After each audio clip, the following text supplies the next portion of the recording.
400 meters, slide left onto the ramp 6.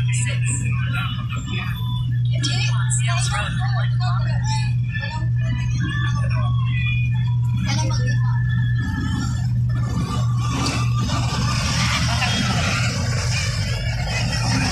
Tapos kamera.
Exit the roundabout onto Sales Road.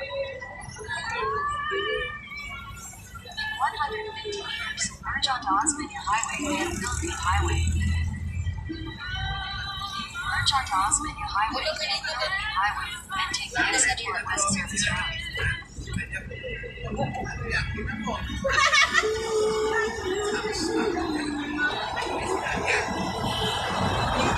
the exit toward West Service Road.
Sharp right onto West Service Road.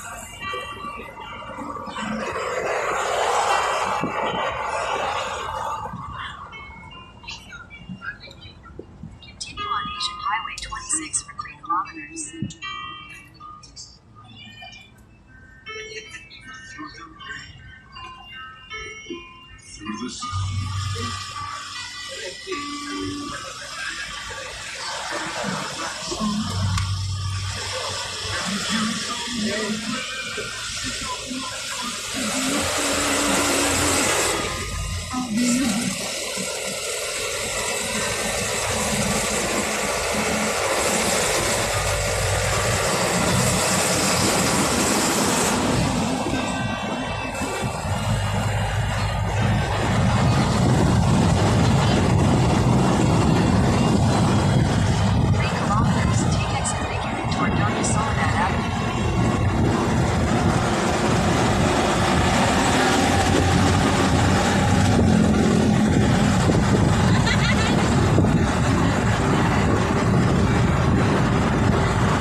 share natin? Kumbaga, sinishare lang po namin sa inyo. Ang power bank, server bank,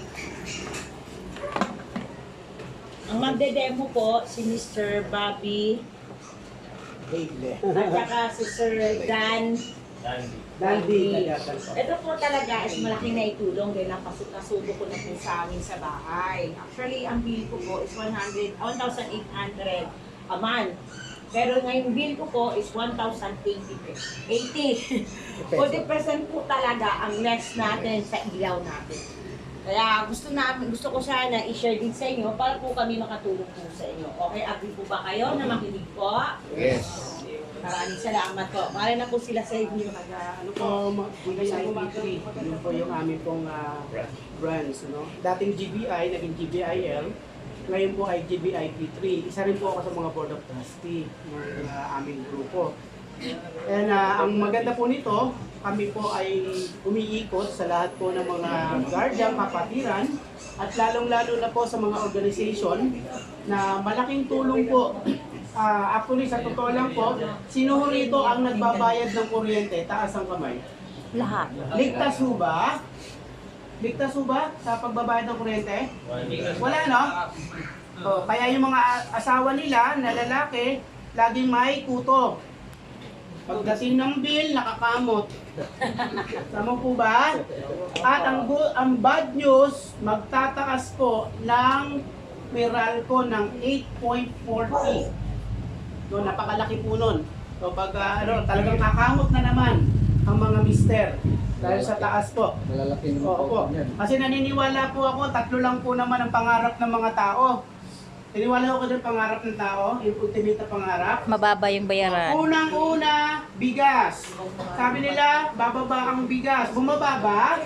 Tumaas. Hindi pa. Waiting. Waiting, tataas pa nga eh. Susunod, yung pagbaba ng tubig. Pero wala naman tayong problema sa tubig. No? Huwag kang maligo, ang baba ng tubig mo. Okay.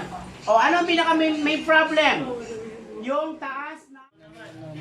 Chairman ay meron tayong mga fundraising na ginagawa.